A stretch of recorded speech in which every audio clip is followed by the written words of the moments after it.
La suprématie papale est prophétisée comme étant de 3 ans et demi. Dans Daniel 7, 25, 12, 7 et Apocalypse 12, 14. De 42 mois dans Apocalypse 11, 2 et 13, 5. De 1260 jours dans Apocalypse 11, 3 et 12, 6.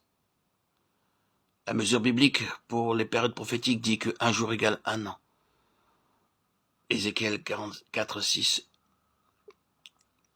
Elle permet donc de comprendre clairement que dans toutes ces références, il est question de la même période de 1260 années réelles. Un temps, selon leur compréhension, signifiait 1 an. À cette époque, ils calculaient en années lunaires de 360 jours par an. Un mois lunaire comportait 30 jours. Je vous invite à voir la durée du déluge dans Genèse 7, 11, 8, 4. Nous avons ici 150 jours qui correspondent à 5 mois. Par conséquent, nous trouvons que 3 ans et demi, 3 ans et demi multipliés par 12 mois équivalent à 14 mois et 14 de mois multipliés par 30 jours équivalent à 1260 jours ou 1260 années réelles dans l'histoire. Nous voyons que cette période de temps a trouvé son accomplissement précis dans l'histoire de la papauté.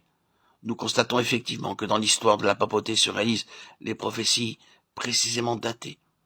La destruction finale de l'empire gothique oriental aux alentours de 538 après Jésus-Christ, qui était la dernière puissance ou corne résistant à Rome, est généralement interprétée comme étant le début de la domination politique de la papauté.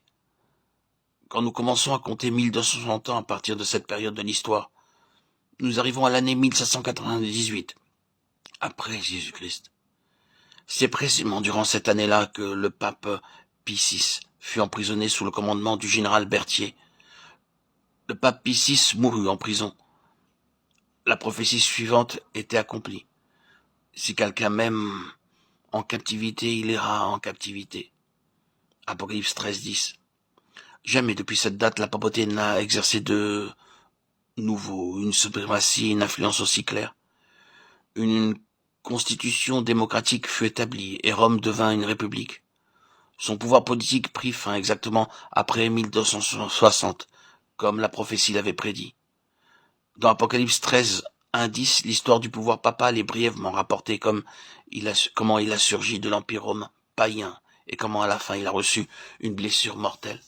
Dans Apocalypse 13, 3, il est dit « Et je vis l'une de ses têtes comme blessée à mort. » Mais sa blessure mortelle fut guérie, remplie d'admiration, la terre entière suivit la bête. Ceci montre clairement que cette puissance existera jusqu'au retour du Christ. Daniel 7, 21, 22. Durant sa blessure mortelle et son retour au pouvoir, une autre bête se présente. Puis je vis monter de la terre une autre bête qui avait 2 cornes semblables à celles d'un agneau et qui parlait comme un dragon. Elle exerçait toute l'autorité de la première bête en sa présence. Et elle obligeait la terre et ses habitants à adorer la première bête dont la blessure mortelle avait été guérie. Apocalypse 13, 11, 12. Une seule puissance dans l'histoire répond aux 5 traits caractéristiques donnés par cette prophétie.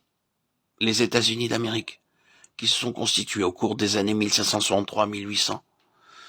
Nous voyons d'après Apocalypse 13, 11, 18 qu'elle a commencé avec une nature humble, mais qu'elle va croître jusqu'à devenir une puissance mondiale dominante au temps de la fin.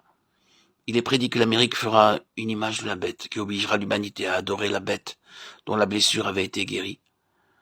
Cette image est une copie exacte de ce qui a été la papauté pendant ces 1260 ans de pouvoir. Cette adoration décrite montre clairement qu'il s'agit d'une puissance politique ou religieuse. Dans Daniel 3, 5, 10, 14, 18, 28, il est clairement enseigné que toute révérence religieuse accordée à des images humaines ou à des symboles de puissance est de l'idolâtrie et en contradiction avec le second commandement, Exode 24, 6.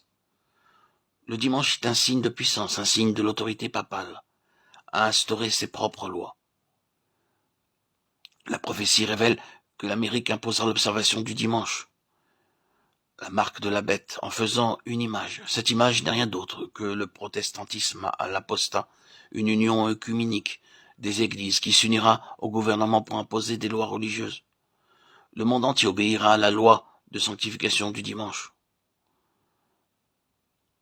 C'est la fierté de la papauté de penser qu'elle peut changer les 10 commandements, la loi de Dieu. Ceci sera une question décisive dans l'avenir, une question de vie ou de mort. Apocalypse 13, 14, 15. Obéir à Dieu au commandement des hommes. Michée 3, 18, 19. Apocalypse 16, 2. Notez bien ceci. À cette époque, l'Amérique fera de grands prodiges jusqu'à faire descendre du feu du ciel sur la terre, à la vue des hommes. Pensez à la bombe atomique sur Hiroshima en 1945, à la guerre aérienne en Irak, ou à l'accroissement des faux réveils des mouvements charismatiques qui ont commencé en Amérique. Et elle séduisait les habitants de la terre par les prodiges qui lui étaient donnés d'opérer en présence de la bête, Matthieu 24, 24, disant aux habitants de la terre de faire une image de la bête, qui avait été blessée par l'épée qui vivait, et qui continuait à vivre, Apocalypse 13, 13, 14. La papauté proclame qu'elle est à l'origine du changement du sabbat, au premier jour de la semaine, qui est la marque de son autorité en matière de religion, Daniel 7, 25. L'observation du dimanche comme jour de culte est due à l'Église catholique et ne peut être défendue qu'en utilisant des principes catholiques. Dans toutes les Écritures, il n'y a pas un seul passage qui ordonne le transfert du culte du dernier jour de la semaine, le samedi, au premier jour, le dimanche. Nous célébrons le dimanche au lieu du samedi parce que l'Église catholique a transféré le caractère sacré du samedi au dimanche. Au concile de Laodicée, en l'an 364 de notre ère. Le sabbat, septième jour de la semaine, fut observé et reconnu comme tel par Christ, les apôtres et les premiers chrétiens jusqu'à ce que le concile laodicéen abolit presque ce dernier. Le concile de Laodicée régla en premier lieu la question du jour du Seigneur et interdit l'observation du sabbat, menaçant d'anathème les récalcitrants, les menaçant d'excommunication. Le sabbat, jour le plus célèbre, devint alors le jour du Seigneur. Toutes ces choses n'ont pas cessé lors du sermon de Jésus, car il dit ne pas être venu pour abolir, mais pour accomplir. Mais elles ont été changées par l'autorité de l'Église. C'est l'Église catholique qui a transféré le jour du repos du samedi au dimanche, premier jour de la semaine. À quelle Église le monde civilisé obéit-il?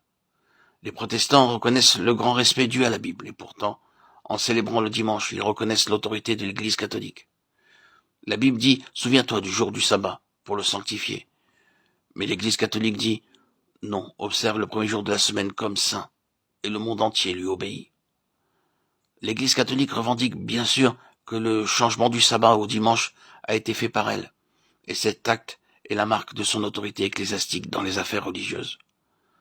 La célébration du dimanche a toujours été un arrangement fait par les hommes. Dans Apocalypse 13, 18, nous trouvons un autre signe, le nombre de la bête, que celui qui a de l'intelligence calcule le nombre de la bête, car c'est un nombre d'hommes, et son nombre est 666. Un des titres officiels du pape est Vicarius Filii Dei, qui est traduit par représentant du Fils de Dieu. En réponse à des questions de lecteurs, le journal catholique Hans der Visitor du 18/4/1915 dit ceci. Lettre gravée sur la mitre des papes, ou mieux la tiare, représente 666. En latin, U et le V ont la même valeur numérique. Cette appellation, qui est en elle-même un blasphème puisqu'elle se place elle-même au-dessus du Saint-Esprit. Jean 16, 12, Romains 8, 26. Le vrai représentant de Christ sur terre est le nom de la bête, Apocalypse 13, 17. D'après les indications d'Apocalypse 13, 17, 18, nous trouvons le nombre de son nom, 666. Puis en latin, certaines lettres ont des valeurs numériques. Nous n'avons qu'à les additionner. C'est la prophétie qui indique qui est l'Antéchrist. 2 Timothée 2, 3, 12, 1 Jean 4, 3. 2 Jean 7, Romains 8, 3. Le terme grec antéchrist signifie quelqu'un qui se met à la place de loin du Seigneur. À la place de Christ. En d'autres termes, l'antéchrist est le prétendu représentant du Christ. Exactement ce que le pape proclame être. Jésus-Christ est l'unique et le véritable souverain sacrificateur dans le sanctuaire céleste après son ascension, comme ministre du sanctuaire et du véritable tabernacle qui a été dressé par le Seigneur, et non par un homme. Hébreux 8, 1, 2.